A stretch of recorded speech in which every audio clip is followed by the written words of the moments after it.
TRPC office visit করার জন্য এসেছি।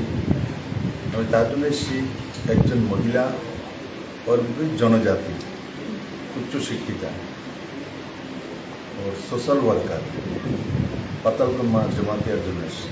কারণ কি ওনার সোশ্যাল লাইফ, ওনার ব্যক্তিগত জীবন और एज ए ফিমেল অনেক সংঘর্ষ করেছেন, অনেক আন্দোলন করেছেন।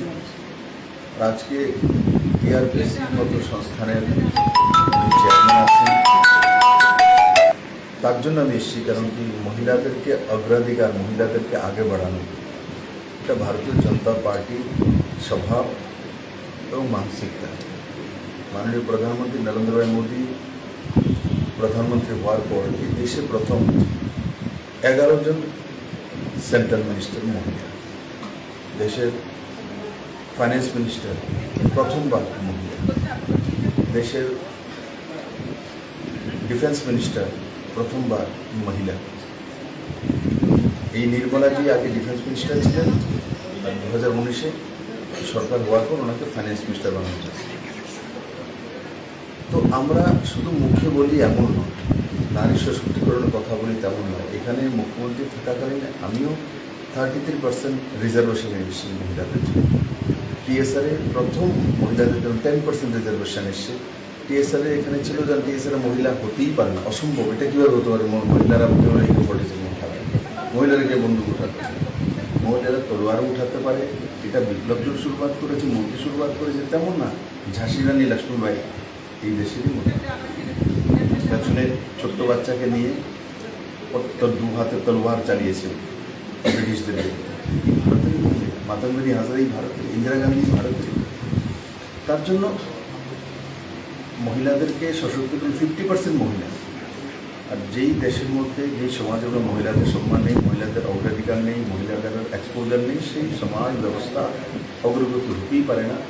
আজকে মাননীয় প্রধানমন্ত্রী নরেন্দ্র ভাই মোদীর নেতৃত্বে সরকার আসার পর যেভাবে উনি মহিলা সশক্তিকরণ করেছেন, তার পরিণাম ভারতীয় ইকোনমি আজ 5th ইকোনমি পুরো দুনিয়ার মধ্যে।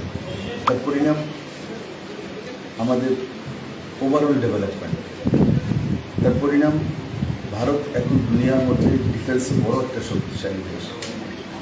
এগুলো কোনো না কোনোভাবে মহিলাদের সঙ্গে জুড়ে থাকছে। তার জন্য প্রথম যে আপনি প্রশ্নটা করেছেন যে আপনি টিআরপিসি অফিসে দেখার জন্য এসেছেন, আমি টিআরপিসি অফিস দেখার জন্য আসিনি। আমি ওই পাতালকন্যা জমাতিয়াকে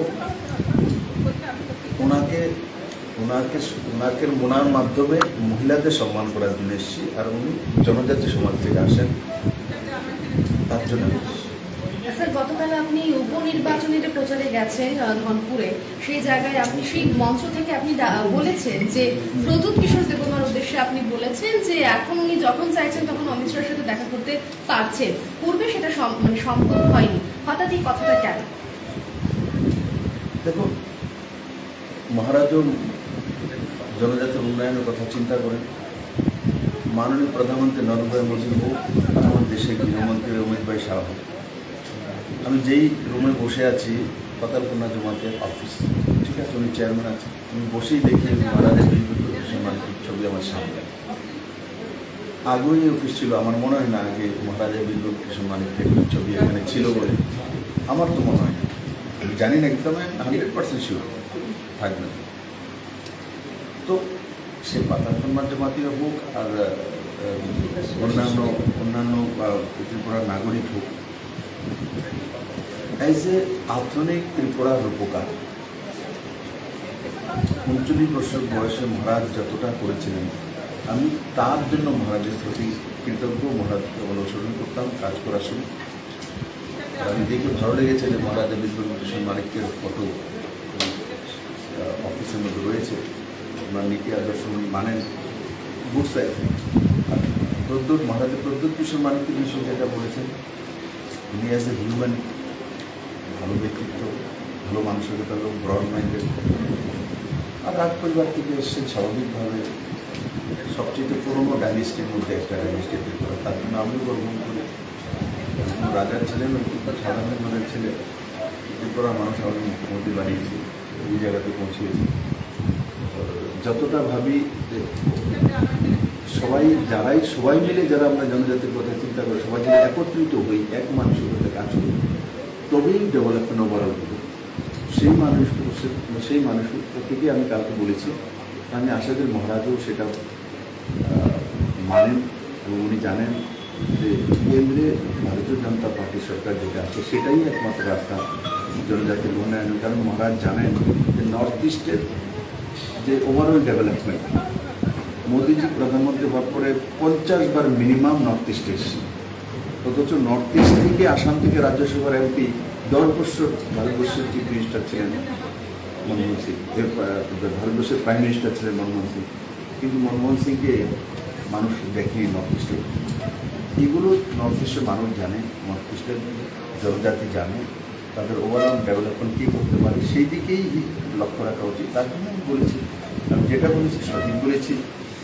এবং মহারাজ আগে কংগ্রেসও ছিলেন, কংগ্রেসে যারাই হোম মিনিস্টার ছিল চিদাম্বরমজির সঙ্গে মহারাজ কতবার দেখা করেছেন মহারাজও জানেন, ত্রিপুরাবাসীও জানেন।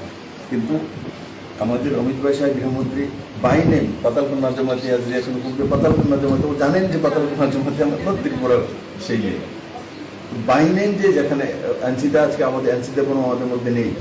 আমি যখন প্রধানমন্ত্রীকে যেতাম এনসিদা কেসে হ্যাঁ, তো এই যে নরেন্দ্রচন্দ্র দেববর্মা না বাই নেম জানে একটা দেশের প্রধানমন্ত্রী, এমন আগে ত্রিপুরার জনজাতিদের সম্মান ছিল না। পদ্মশ্রী বেরিচন্দ্র জমাতিয়া, থাঙ্গা ডাললাম, তারপর